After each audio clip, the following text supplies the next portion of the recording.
Dans la rue, c'est l'accessoire qu'on voit partout. Le casque vissé sur toutes les oreilles. Chacun ses morceaux préférés, mais une constante, le volume, presque toujours à son maximum. Vous écoutez ça fort dans votre casque? Ouais, assez fort, ouais. Jusqu'au max. Vous écoutez ça fort? Pardon? C'est fort dans vos oreilles? Oui, ça va. Combien?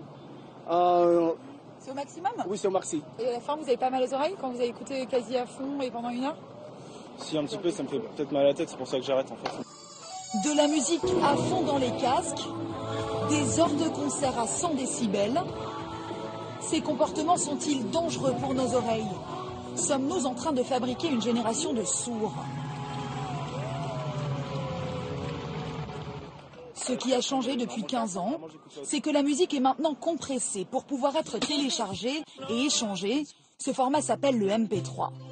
Mais en compressant, on a perdu les nuances de la musique. C'est ce que nous montre cet ingénieur en acoustique avec ce tube que vous avez forcément entendu.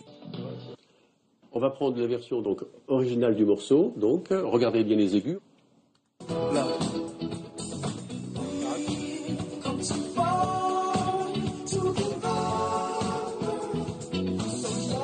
Et maintenant, on va prendre la version compressée, la conversion donc MP3, et vous allez voir que le niveau a terriblement chuté.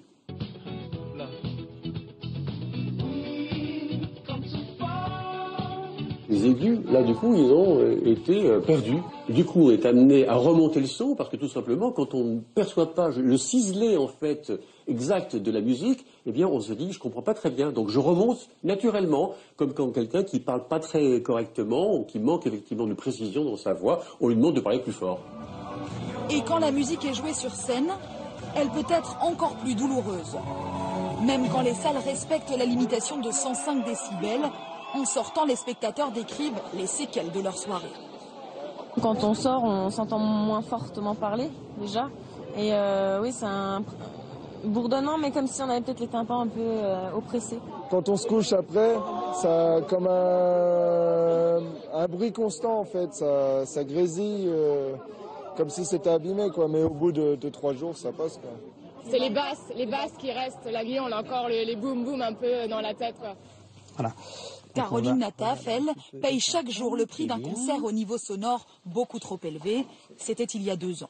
Alors je me suis un peu sentie mal, mais je ne me rendais pas compte que c'était la perte de l'oreille interne en fait. Un peu nauséeuse, oui. Envie de vomir, oui. Un peu des vertiges, non? Oui, je croyais que c'était la chaleur. Je ne comprenais pas que c'était l'oreille. C'est ça. Depuis, la jeune femme souffre d'hyperacousie. Chaque son aigu est un calvaire. Ça aussi. Oui. Tous les sons aigus en réalité. Okay, la seule solution, c'est de porter des bouchons.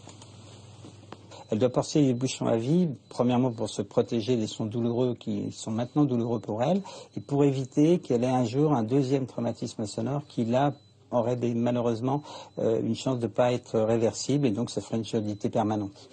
Irréversible en effet, car notre capital auditif de 15 000 cellules par oreille ne se régénère pas lorsqu'il est détruit.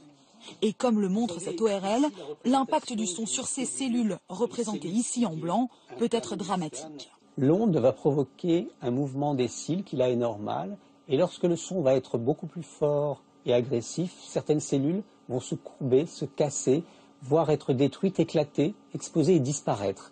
Et la surdité s'installe.